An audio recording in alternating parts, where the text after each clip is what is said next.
반갑습니다. 저도 젊을 때가 있었죠. 현직에 있을 적에 되게 지도교수나 그런 사람들 정년퇴직을 하게 되면은 불러다 강의를 듣습니다. 그걸 특강이라고 그러는데요. 이미 정년하게 되면 교수의 권위도 없고 그냥 하나의 불쌍한 노인이죠. 그런데 그 사람들이 더 치고르게 보이는 것은 그 사람들이 특강이라는 걸 빙자하고 해서 와가지고 한다는 얘기가 옛날 했던 얘기, 학생 시절 수없이 들었던 얘기, 그 얘기를 되새기는 거예요. 그러니까 지도교수 일제는 학점이라도 주고 그러니까 존경심이라도 있지만은 지금 특강이라고 왔는데 보니 옛날 했던 얘기, 하나도 새롭지 않은 얘기를 해준단 말이에요. 그러게 되면 그 강의 듣는 학생들이 그냥 체면상 들어줄 뿐이지 존경의 마음은 하나도 없습니다. 저도 정년을 넘으면서 한 5년만 더 공부를 했으면 좋겠다라는 생각을 했는데 5년이 훌쩍 지나고 그럼 5년만 더 했으면 좋겠다. 10년이 지나고 5년만 더 하자 해서 15년이 지났습니다. 15년이 지나고 무엇 할까 하고 사실 그 독도 문제 13년인가를 들여서 상당한 제 나름대로 업적을 냈죠. 우리나라에 할 인정도 안 해주고, 말 잘하는 사람들의, 말 잘하는 사람들, 지식에 비해서 말을 잘하는 사람들이 많습니다. 그 사람들은 제 책에 대해서 언급도 안 하고, 그냥 여전히 일본 것이냐, 우리 것이냐, 허나만한 얘기만 하는 그런 연구를 저는 13년을 했습니다. 아주 한국과 일본에서 제 나름대로 독특한 연구고 저 아니면 못하는 연구지만은 일본은 물론 연구 인정할 필요도 없고 우리나라 사람들은 제 연구 내용을 알지를 못하니까 일부러 피하고 동국역사재단에서도 제 연구는 아주 철저히 무시를 하고 그렇죠. 왜 그런 일을 잘 몰랐는데요. 제가 2020년 12월 달에 이대길 선생님 강의를 유튜브로 들으면서 알게 됐습니다. 그래서 제가 작심을 하고 그때부터 일본설이라는 것을 지금까지 4년 5개월째 아침부터 저녁까지 매일 읽고 있습니다. 그리고 제가 요즘은 선글라스 끼는데 전부 일본설이 덕택입니다. 그래서 저는 5년 동안의 일본설을 연구를 하면서 제가 옛날에 알고 있었던 지식이 얼마나 보잘것없었으며 내가 안다고 뽐내고 다녔던 것이 얼마나 부끄러운 일인가 그런 것을 알면서 요즘은 아침부터 저녁까지 공부를 해도 피곤하지는 몰라. 너무 재미가 나요. 옛날에 있던 지식들이 너무 유치하고 그걸 종자해서 커나가는 제 지식을 제가 세상에 깨닫습니다. 그래서 오늘 제가 여러분들께 드릴 말씀은 4년 5개월 동안 주야로 연구했던 일본이 무엇인가에 대해서 말씀드릴 생각입니다. 제가 5월 2일에 발표를 하고 지금 논문으로 정리를 해서 이번 달이나 다음 달에 투고를 할 내용입니다. 우리는 어떤 인간이고 우리나라가 어떤 나라인가를 먼저 알아야 될 것 같아요. 저도 1945년 해방된 3일 후에 태어났으니까 제가 받은 교육이라면 일본 교육과 거의 똑같았겠죠. 그 다음에 우리나라 역사 교육이라면 고려대학과 서울대학에 있는 교수들이 주로 책을 보고 공부를 했고 저도 그 밑에서 공부한 사람들의 이야기를 들으면서 우리나라 역사를 이해하고 있었죠.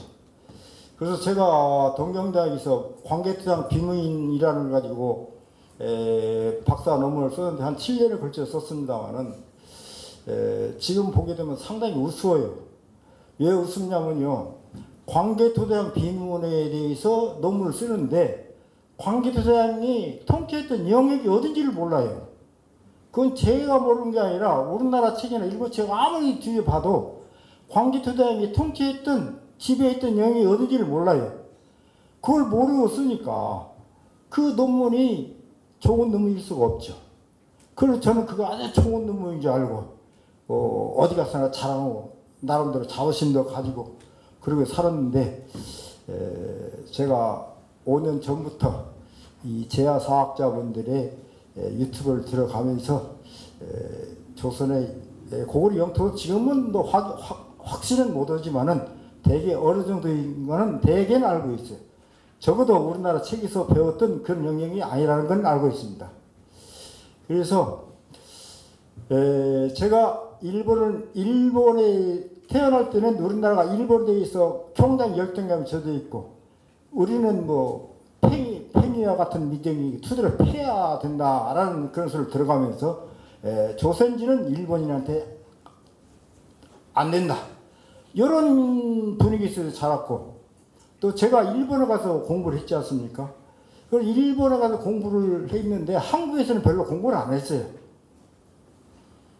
그런데 일본에서 상당히 열심히 공부를 했습니다. 그런데 그 가르치는 선생님이나 제 주위 사람들이 전부 다 저보다 일본말을 잘하죠. 저보다 일본말 아주 잘해요. 그리고 일본 책도 많이 잘 읽고. 그러니까 저는 일본이라는 나라가 우리나라보다 훨씬 더 좋은 나라이고 일본 민족이 우리 민족보다 훨씬 더 우수한 민족이라는 그 선입관에 젖어서 일생을 살았죠. 그러나 일본 사람들과 상대를 하면서 일본 사람과 같이 공부를 하면서 보면은 나보다 별로 나은 것도 없는데 나보다 그렇게 뭐 똑똑한 것 같지도 않은데 분명히 저보다 머리는 좋고 공부는 잘하는데 그렇게 뛰어난 것 같지는 않은데 그런 생각을 하면서 일본에 대한 열등감은 있었지만 일본인에 대한 열등감은 별로 없었던 것 같아요. 제가 수많은 일본 사람들과 상대를 했습니다만 그러던 것이 제가 5년 전부터 공부하면서 서울대학에 있는 신용화 선생님의 그 사회사 책을 한 권 읽었습니다. 그 책을 읽으면서 제가 일본에 대해서 가졌던 열등감에서 완전히 헤어날 수 있었고 이대길 선생님의 유튜브를 보면서 일본 서기를 공부를 하면서 제가 일본이라는 게 어떤 나라인가 이것을 알게 되었습니다. 그래서 제가 금년에는 일본의 일장기 우리가 말만 들어도 화를 내는 우길기 이것에 대해서 논문을 썼습니다. 일장기와 우길기가 무엇인가? 그것은 뭐 흰 바탕에 빨간색이에요. 흰 바탕이 빨간색인데 그것은 뭐 우리나라 사람들의 태양 숭배 사상이 백색과 빨간색과 같은 색입니다. 우리나라 사람들의 사상을 일본 사람들이 도안해서 깃발로 쓰고 있을 뿐이에요. 그런데 그 사람들이 하나 모자란 건 뭐냐? 탄군이 통치 이념을 살았던 홍익 인간의 정치를 잃어버리고 우리의 태양 숭배 사상을 그대로 재현을 하는데 거기에 홍익 인간의 정신을 상실한 채 우리의 이상을 사용하기 때문에 우리가 좀 달리 좀 잔인하고 은혜를 잘 모르는 그런 인종으로 발전되어 있지 않는가라는 것이 제가 일장기와 우울기에 대해서 쓴 논문입니다. 저는 논문을 쓸 적에 제 아는 사람과 같이 하는데요. 내가 그 사람 보고 너는 여기서 빠져라 그랬죠. 이 논문이 좀 위험하기 때문에 빠져라. 그리고 이번에는 일본이라는 어떤 나라인가, 일본이라는 국호가 무엇인가, 이것에 대해서 논문을 써서 발표합니다. 그래서 우리가 일본을 얘기하기 전에는 우리나라가 어떤 것인가를 알기 위해서는 좀 고르타분하지만 어차피 이것은 일본과 우리나라를 신화로 얘기하지 않으면 안 됩니다. 신화 속에서 우리와 일본과의 관계가 확실이기 때문에 그리고 일본이 일본 통치 시대에 우리나라를 통치한 것이요. 자기들은 1등국이고 우리는 3류국이라고 한 것이 전부 일본 신화의 근거에서 하는 얘기거든요. 그런데 우리가 일본 신화를 잘 모르기 때문에 일본 사람들이 멋대로 그 신화를 자기 멋대로 거짓으로 해석해서 우리를 열등민족에 전락시키고 자기들을 우등민족으로 격상시켰죠. 그것이 무엇이냐면 고사기라는 책과 일본서기라는 책입니다. 그런데 고사기는 뭐 일본에서 그렇게 연구하지 않았습니다. 일본에서는 그 명치 시대에 들어서 우리나라를 침략할 적에 침략의 사상으로 삼기 위해서 고사기를 연구를 했고요. 고사기보다 좀 역사성이 있다고는 일본서기가 720년에 편찬이 되는데요. 810몇 년부터 일본의 최고의 머리 있는 사람들이 일본의 정부의 엄청난 후원을 받아가면서 814년인가 12년부터 연구를 해서 오늘에 이르고 있습니다. 그런데 일본서기라는 사람들이 그 사람들이 연구한 것이 뭐냐면요. 일본 서기에 대해서 명치 시대까지만 해도 그렇게 악랄하게 연구하지는 않았어요. 거기서 일본 자기들의 그 자존심이랄지 자기들을 확신하기 위해서 중국이나 조선에 떠나서 자기들이 독자적인 민족이라는 걸 확인하기 위해서 일본서기를 연구를 했습니다. 그러나 원천적인 것이 중국이나 조선을 떠나서 일본을 존재할 수가 없어요. 그것을 연구하면 할수록 연구자들이 잘 알게 됩니다. 그렇기 때문에 똑같은 얘기라도 어렵게 얘기를 합니다. 그리고 사실을 규명하는 게 아니라 목적이 확실하기 때문에 쉬운 것도 어렵게, 어려운 것은 더 어렵게 그렇게 해서 해놓기 때문에 일본 서기를 이해하기가 쉽지가 않습니다. 제가 얼마 전까지만 해도 한국과 일본을 통해서 일본 서기를 제일 잘 아시는 분은 이덕일 선생님이시다라는 걸 제가 했습니다. 제가 이덕일 선생님 얘기를 하면 사람들은 나보고 자꾸 이덕일 선생님이 아부한다고 하는데 저는 아부하는 게 아닙니다. 그런데 얼마 전부터 내가 이덕일 선생님보다 좀 위다 그런 생각을 작년 말부터 갖기 시작했습니다. 저는 머리가 좋지 않아서 4년 넘게 5년 원래는 3년 계획을 했는데요. 2년 늘렸으면 5년 계획을 잡았는데 4년 넘게 공부하니까 내가 이덕일 선생님보다 말재주는 없어도 일본서기 본질은 잘 알겠다. 그렇게 되면 일본서기에서 내가 제일 잘 알지 않을까? 이게 학자들은요. 자기가 제일이라는 그 우월감이 없으면 학자들 못합니다. 대학교 교수는요. 내가 2등이다 그러면 거의 못해요. 2등하는 선생은 필요가 없어요. 자기가 그 방면에 1등이 돼야죠. 2등하는 사람은 꼭 필요가 없어요. 그럼 딴 거 연구해야죠. 그러니까 대학교 교수들을 한번 만나보세요. 아무것도 아닌 데 자존심 되게 씁니다. 그러면 자기가 2등을 인정하는 동시에 자기 교수 생활은 끝나는 거예요. 근데 그것도 없는 사람들은 삼류교수, 지가 교수가 뭔지도 모르는 사람도 있긴 있죠. 교수가 뭐 하는 사람인지, 고등학교 선생인지 대학교 교수인지를 모르고 오는 사람이 있어요. 그 다음에 교수는요, 교육자가 아닙니다. 교수한테는 뭐 도덕감이랄지 예의랄지를 강조할 필요가 없어요. 그것이 좀 다르고 하더라도 학문이 뛰어나면 용서가 됩니다. 저는 그렇게 생각을 해요. 그런데 우리나라 교수들은 학문에 별거 없는데 권위만 있어가지고 그런 사람들이 대부분이죠. 제가 알고 있는 대학교 교수들은 99%가 그렇습니다. 제가 그 하찮은 세상에 살아서 그런가 몰라도요. 제가 알고 있는 한국의 교수들 99%는 하찮은 교수들이에요. 연구는 안 하고 권위의식만 있는 사람들이 많습니다. 그런 면에서는 얄밉지만 일본 교수들이 좀 나은 것 같아요. 일본 교수들은 연구를 목적으로 알고 사는 사람들이 가끔 있어요. 많지는 않아요. 일본도. 저는 일본 교수들은 다 똑똑하고 청년 결배하고 깨끗하고 공부만 하는 줄 알았어요. 그래서 좀 하다 보니까 일본 교수 중에도 엉터리가 많고 공부하는 사람 역시 몇 사람 안 되고 그렇더라고요. 그 신유가 쓴 얘기를 볼 것 같으면요. 인류가 맨 처음에 섰을 때요. 그 두 다리로 허리를 펴고 섰을 때에 그 사람들이 가장 신비하게 생각하는 그 페이지 3페이지 세 번째 장쯤에 있을 겁니다. 그 세 번째 장쯤에 있을 거예요. 그 탄군조선 거기 있습니다. 거기를 얘기를 하겠습니다. 그 사람들이 가장 무서운 것이 밤이죠.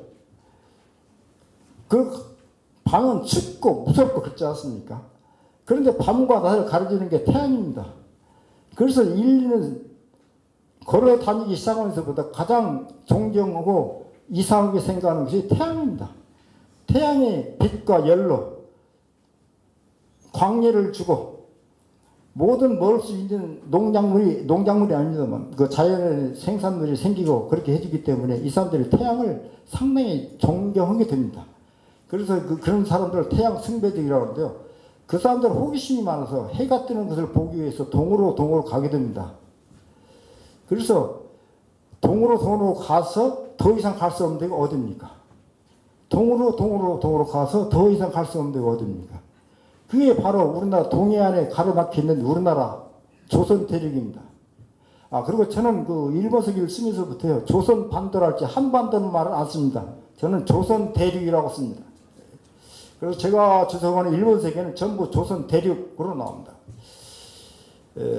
그렇기 때문에 이 조선 대륙에는요, 인류에서 가장 건강하고 호기심이 많고 머리가 좋은 사람들이 모여드는 것입니다. 이 극동이라는 데가. 그래서 이 극동이라는 건 구석기 시대부터 인구 과밀지역이 됩니다. 이게. 인구 과밀지역이 되고 아주 훌륭하고 똑똑하고 건강하고 뭐 하는 사람들 다 모인 데가 이 조선 대륙입니다. 그 사람들이 그 최후 빙하기에서 다 얼어 죽지 않습니까? 신영하 씨의 말에 의하면 여러분들 신영하 씨를 뭐 아시는지 모르시는지 모르겠습니다만 저는 신영하 씨를 상당히 존경합니다. 독도 문제를 같이 연구할 때는요, 뭐 저는 그렇게 존경하지 않았어요. 독도 문제야 뭐 내가 더 잘 알 수도 있겠다는 뭐 솔직히 그런 생각도 좀 갖고 있었어요. 그런데 독도 문제가 아니고 우리 고조선을 연구하면서 그 사람의 사회사, 조선의 사회사인가 책을 읽으면서부터 이 사람은 내가 범접할 수 없는, 내가 도저히 근접할 수 없는 훌륭한 학자라는 걸 알았습니다. 그래서 그 사람 책을 읽으면서 제가 생각을 많이 고치게 되었는데요. 그 빙하기가 오게 되니까 북위 사익도 이북에 있는 사람들은 얼어 죽고 살 수가 없습니다. 그래서 북위 사익도 이남에 있는 동굴로 들어가서 결국 살게 됩니다. 그런데 우리나라에는 북위 사익도 이 동굴이 참 많아가지고 여기에 들어가 있는 사람들만이 빙하기를 건너서 12,000년부터 태양이 이제 다시 들어가면서 빙하기가 끝나면서 신석기 시대가 열리게 됩니다. 그 사람들이 동굴에 나와서 신석기 문화를 열죠. 동굴에서 나와서 강가에 움집을 짓고 살면서 농작물을 기르는 농경생활을 시작하지 않습니까? 그 사람들이 농경생활을 시작해서 만든 톡이랄지 석기 이런 걸로서 신석기 시대를 열어갑니다. 그런데 아까 좀 전에 말씀드렸듯이 이 극동 북위 사익도 이남에는요, 태양을 숨기는 사람들이 모여들고 인구 과밀지역이에요. 인구 과밀지역이기 때문에 자연물로서 생활이 불가능하게 되기 때문에 거기에 있는 사람들이 이미 빙하기가 끝남으로 인해서 생활이 가는 게 이제 북쪽으로 이동해 갑니다. 이동해 간 것이 요즘 새로 나온 홍산 문화가 이루어진 거, 망주, 몽골, 요소지방 그쪽이 아닙니까? 그쪽에 가서 홍산 문화를 이루고, 홍산 문화를 이룬다는 것입니다. 그리고 홍산 문화를 이룬 다음에 거기서 농경사로 잘 될 때에 또다시 날씨에 가물어서 홍산 문화에 있는 요하강 근본에서 사람들이 살지 못하기 때문에 다시 남하하는 사람, 다시 중국 대륙으로 흘러가는 사람, 이런 식으로 날아가야 됩니다. 그렇기 때문에 지금 중국에 살고 있는 중국의 인종들이라는 것은 우리 남한에서 북위 사익지에 살던 사람들이 홍산 요하 근방으로 가서 생활하다가 다시 기후가 변하는 바람에 남하에서 산 사람들이 중국 사람들이라는 것입니다. 제가 이 얘기는 뭐냐면요, 우리의 역사가 중국보다 훨씬 더 빠르다는 것을 말씀드리기 위해서입니다. 이것이 이게 제 얘기가 아니고 신영하 씨가 여러 가지 서양의 논문이랄지 세계적인 논문을 읽어서 내는 결론이기 때문에 저는 그 진위를 판단할 수 있는 능력이 없습니다만 상당히 옳은 얘기라 생각하면서 그 얘기에 따르게 됩니다. 그리고 그 뒤에 보게 되면요, 단군 신화를 볼 것 같으면 단군이 나라를 세운 것이 BC 1303년입니다만 그것은 단군이 나라를 세운 시대일 뿐입니다. 그럼 단군이 조선을 세우기 이전에는 이미 환웅의 시대가 있었고 환웅 이전에 환일 시대가 있었습니다. 그것을 삼국사에는 뭐라고 그러냐면요. 석자로 씁니다. 옛날 석자로 쓰는데요. 그 고자가 아니고 옛날 고자가 석자로 씁니다. 그 석이라는 것은 단군이 조선을 세우는 2333년 2년 이전입니다. 그러니까 환웅의 시대, 환인의 시대. 환인도 부모가 있으니까 환인의 아버지, 어머니, 할머니 들어갑니다. 그러면 석의 시간은 사관을 지을 수가 없어요.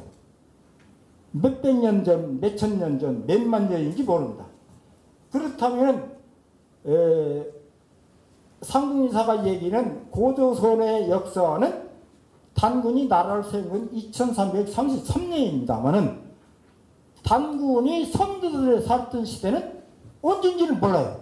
무한으로 가는 영원의 태고입니다. 영원의 태고. 그것을 일본은 어떻게 얘기했냐면요. 일본성에는 그 시기를 어떻게 얘기했냐면 189년인가 이렇게 썼습니다. 189만 년 전.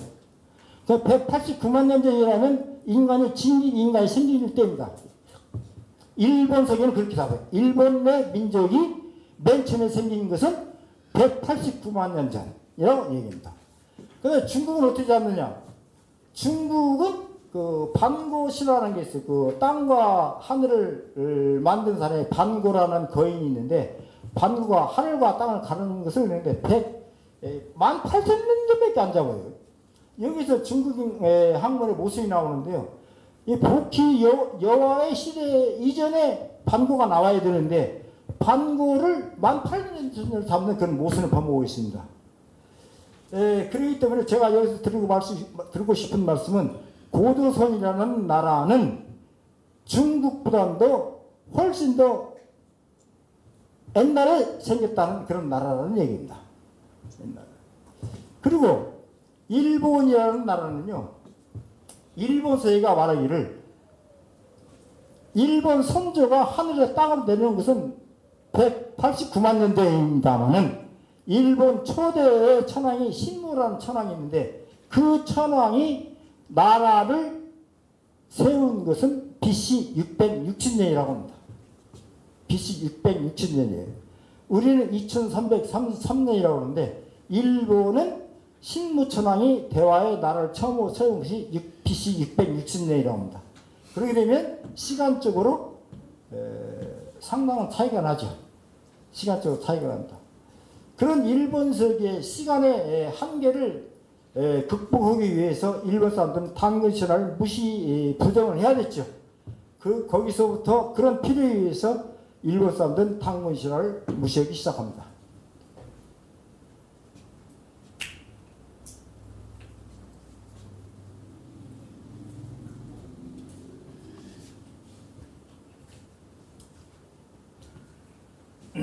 그리고 태양을 숭배하는 사람들이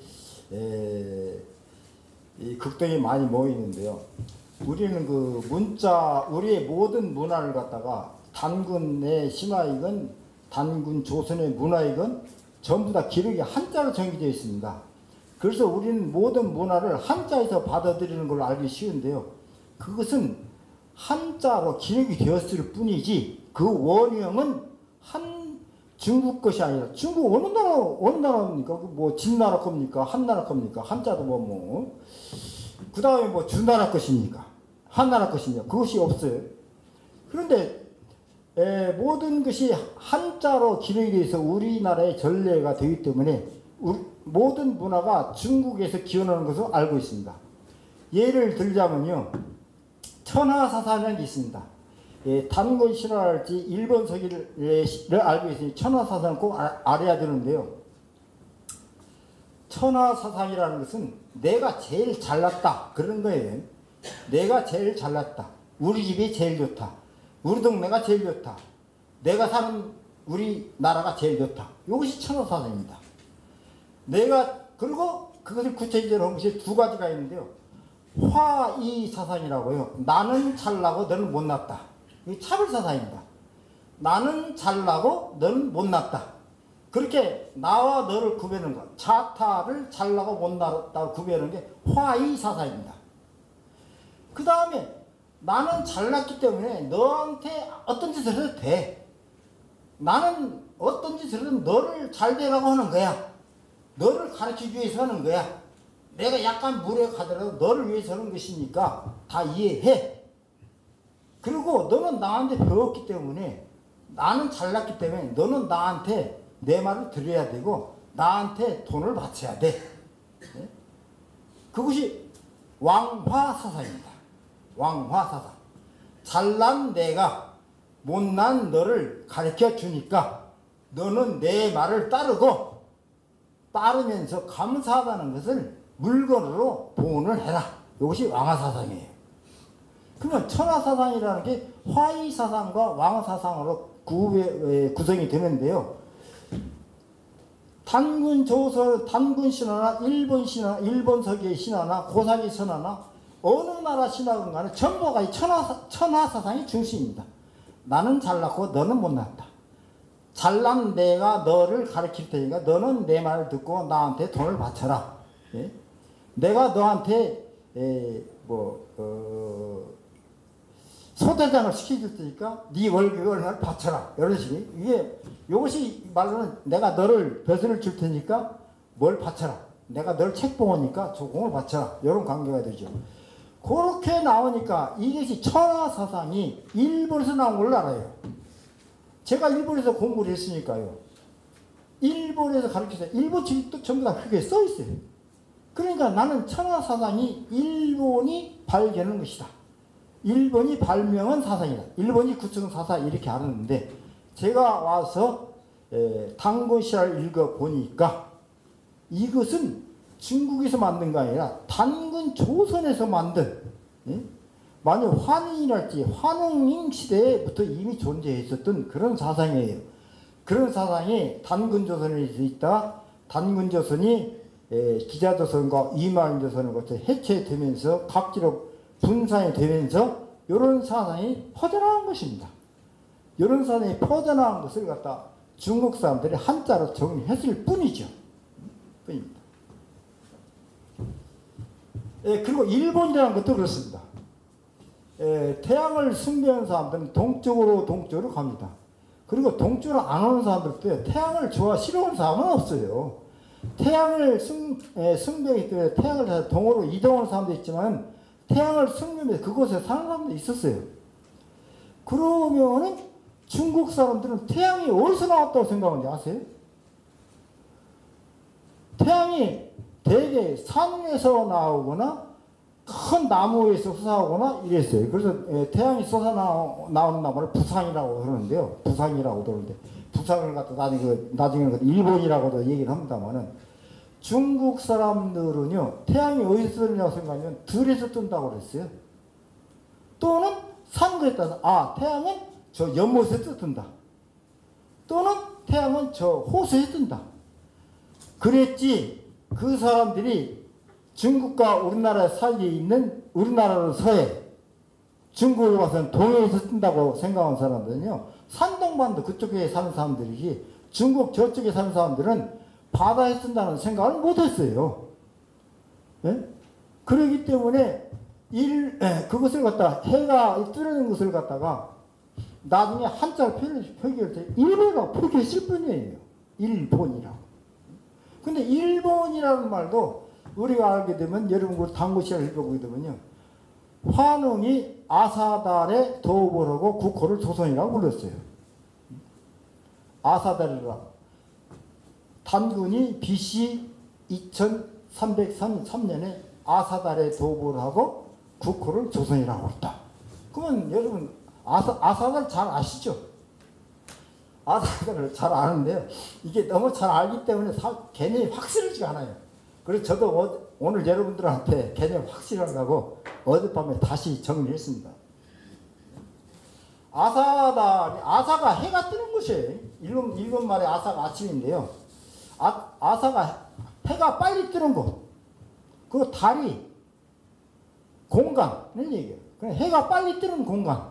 그러니까 자기가 사는 곳에 있어서 해가 남해에 있으면 그게 그게 아사달이고, 강에 있으면 그게 아사달이고, 호수에 있으면 그게 아사달이고, 예? 연못에 뜨면 그게 아사달이고, 바다에 뜨면 그게 아사달이고. 그러니까 아사달이라는 것은 해가 일찍 뜨는 아침에 있는 것, 그렇죠. 해가 일찍 뜨는 것이, 그것을 갖다 조선이라고 하셨으면, 초자도 그게 뭡니까? 해가 빨리 뜬다는 거예요. 아름다운 해가 뜬다는 거예요. 그러니까 그것을 아사달, 그렇죠. 아사달. 일본에 가면 아스카라는 데가 있죠. 아스카. 아스카라고 지금 나라라고 있는데요. 그게 이제 아스카, 그게 아사죠. 그게 아사달. 그렇게 되면 어떻게 됩니까? 일본이라는 것이. 해가 빨리 뜨는 곳. 중국 사람들이 그렇게 생각을 했어요. 그리고 단군 조선도, 단군의 조선 사람들도 아사달이라고 그랬어요. 해가 빨리 뜨는 곳을. 해가 빨리 뜨는 나라. 자기들이 사는 나라, 해가 빨리 뜨는 나라라는 거죠. 그리고 아사달. 중국 사람들도 아사달을 갖다가, 조선을 갖다가 한문으로, 일본으로 표기했을 뿐이에요. 그래서 일본이라는 나라를 한문을 많이 찾아볼 것 같으면 일본 중에는 고구려를 가리키는 용례도 있어요. 고구려를 일본이라고도 그랬어요. 아직 일본 서기가 쓰여지기 전 얘기입니다. 일본. 그렇게 되면요, 일본이라는 것은 하나의 고유명사가 아니라 보통명사예요. 고조선 사람들도 그렇게 생각을 했고, 중국에서 살면서 태양을 좋아하는 사람들도 해가 빨리 뜨는 것을 갖다가 일본이라고 생각을 했어요. 아사달이라고 생각했고, 아사달. 이라고 생각하고 그것을 갖다 한자로 표기할 때 일본으로 표기했을 뿐입니다. 이렇게 되면 어떻습니까? 일본에 대해서 친감이 좀 생기십니까? 일본에 대해 두려움이 생기십니까? 일본의 친근감이라는 것은 일본과 우리와의 관계라거나, 일본이 우리가 일본의 본사이라는 생각 갖지 않습니까? 우리가 일본이라는 본사.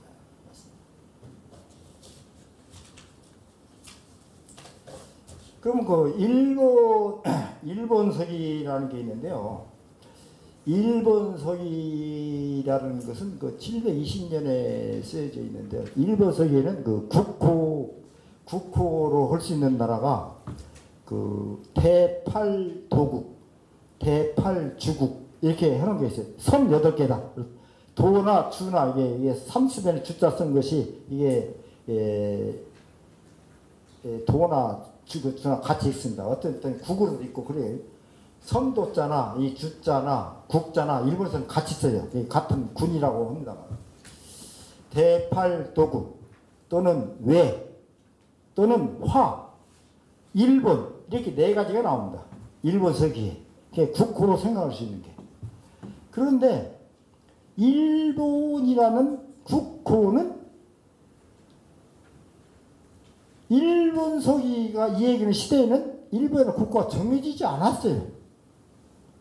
그렇기 때문에 일본 서기에 나오는 일본이라는 것은 일본 서기가 이 얘기는 그 시대에는 존재할 수 있는 국호이기 때문에 일본 서기의 일본은 국호로 볼 수가 없어요.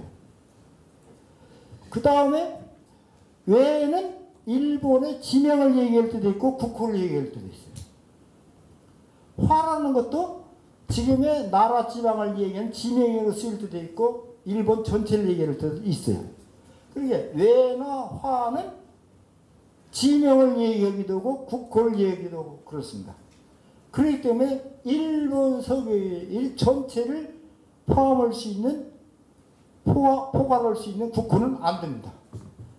그러면은 일본 서기에서 딱 맞는 국호는 대팔주국뿐이에요. 대팔주국뿐입니다. 일본이라는 국호가 맨 처음 나온 것은 언제냐면요. 670년입니다. 670년 신라 문무왕 신년인데요. 이때 일본이 이것은 여기 나와 있습니다.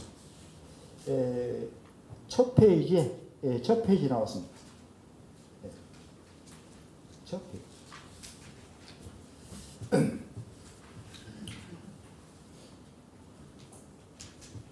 670년 12월에 일본이 신라 문명에게 외라는 나라가 이제 일본이 해가 뜨는 곳에 가깝기 때문에 국호를 외가 아닌 일본으로 바꿉니다. 라고. 그게 기록에 나오는 첫 일본입니다. 첫 일본.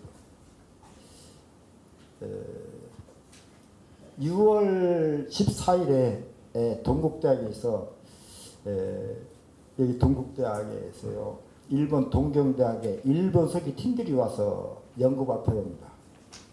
거기에는 나한테 가르치던 선생도 오는데요. 그 사람들이 일본에는 출판사가, 유명한 출판사 3개가 있어요. 안파 서점이라는 게 있고요.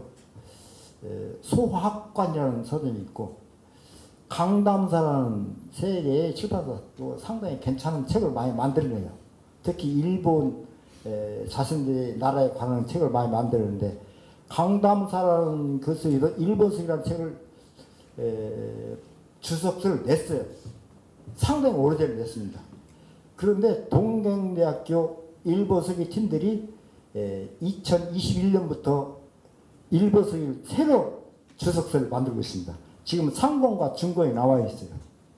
그 사람들이 만들고, 저는 한국에서 혼자 지금 만들고 있습니다만은, 그 사람들이 동경대학교 수재들이 일본석이 팀을 만들어서 강남사 일본석의 주석서를 새로 만들고 있는데, 그 사람들이 하고 저 혼자 지금 한국 쓰고 있는데, 저는 제 책이 낫다고 생각합니다. 왜 낫다고 생각하냐면, 그 사람들은요, 일본 사람들이기 때문에 99%는 기존의 학설을 깬다고 하더라도 1%는 기존의 학설을 지켜야 돼요. 그렇지 않으면은, 제가 옛날에 일본 오사카에 있는 어떤 사람하고 독도 문제를 연구를 했는데요. 그 사람이 어느 날 갑자기 저한테 권 선생 같이 연구 못하겠어요. 그래요. 그걸 왜 그러냐고 그랬더니, 저는 권 선생과 독도 문제를 연구하다가 우리 집에 화염병이라고 합니까? 일본말로 카인빙이라고 하는데, 화염병이 떨어지는 게 싫다. 그 사람이 저하고 같이 연구하면서 독도가 한국 땅이라는 식의 쪽으로 자꾸 저를 따라와서 연구를 하겠다 보니까, 나는 권생 따라서 연구하다가 잘못해서 일본 우익들한테 화염병을, 우리 집 정원에 화염병이 떨어질지 모르니까 나는 권생과 관계를 끊어야 되겠다. 그래서 끊은 지 한 7, 8년 됐어요. 그 사람 못 만나는데. 그와 마찬가지로 일본 사람들은 연구를 한다는, 객관적으로 연구한다는 치대로 10%는 1% 정도는 일본의 극우 사상을 벗어날 수가 없어요. 그런데 동경대학교 일본석의 팀들도 상당히 객관적인데 일본 사람의 한계를 벗어날 수 없기 때문에 빈틈이 있어요. 원칙이 틀립니다. 제 설명의 비유가 틀릴지 없지 모르면 2는 4 아닙니까? 1 더하기 1은 2 아니에요? 그런 원칙을 놓고 산수를 풀어야 되는데 1 더하기 2는 3이다 라는 원칙을 정해놓고 산수를 풀기 시작하면 그 산수가 풀 수가 없죠. 그 다음에 그렇기 때문에 일본 사람들은 백제의 속국이다, 백제의 후국이다, 이런 원칙을 거꾸로 해서 일본식으로 번역합니다. 그 사람도 알아요. 백제의, 그러니까 자기들의 모국이나 본국이나 후원국이나 선진국이라는 거 분명히 알아요. 그런데 일본 사람들은 일본이 모국이고 백제가 속국이다, 이런 식으로 원칙을 정해놓고 분석을 해요. 그런 원칙을 딱 정해놓으면은 옛날 얘기를 할지 뭐 이런 얘기는 되겠지만은 백제와 신라와 고구려와 일본의 관계를 얘기할 때 맞습니까? 안 되죠. 그 원칙이 틀어나요. 원칙이 어긋나요. 그러나 일본석의 90%는 그 안에 맞다는 치더라도 가장 중요한 문제, 여기엔 맞을 수가 없어요. 그렇기 때문에 제가 내 해석이 맞다. 제 원칙은 일본은 백제 후원국이다. 일본은 신라에 싸워서 이길 수가 없는 나라다. 일본은 고구려에서 감히 말 못 붙이는 나라가 이게 원칙이거든요. 그런데 그 거꾸로 얘기를 해요. 광기대장 비문에 나온 걸 가지고 광기대장 비문까지 뭐 내용까지 날조를 해가면서 거꾸로 얘기를 해요. 그러면 여러분들 혹시 TV 토론 같은 거 보세요. 어떤 사람이 머리 좋은 사람이 옳은 얘기를 하면 상당히 감명이 가요. 근데 머리가 아무리 좋아도 억지스러워 하면요 감명이 안 가요. 그와 마찬가지입니다. 그래서 동경대학에 일본에서 연구하는 사람들이 해도 나 혼자 하는 것보다 훨씬 못하는 자신감이 있어요. 그래서 제가 그 동경대학에서 공부하는 사람들이 가끔 만나는 일이 있어요. 그래서 제가 한 7, 8년 전에 내가 동경대학교 그 일본서기 팀을 잡아먹겠다 그랬죠. 그 일본서기 팀이라고는 안 하고 그 선생을 얘기했죠.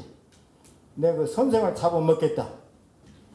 그런데 그 선생과 나보다 머리도 좋고 뭐 다 좋은데 잡아먹겠다 하니까 사람들 다 놀라는데 성신여대에 있는 박일호 선생 하는 권생이라면 할 겁니다 그러더라고요.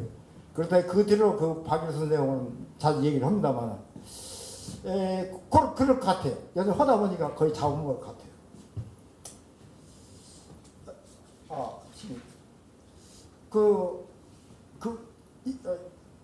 문무왕한테 왜라는 글자가 고상하지 못해서 그렇잖아요. 왜 여러분 그렇잖아요. 왜가 여러분 봐도 그렇죠. 고상하지 못하죠. 우리가 왜놈 그러는데 저는 그 왜놈이랄 때 일본말이라는 말이 상당히 그 입버릇이 되어가지고 제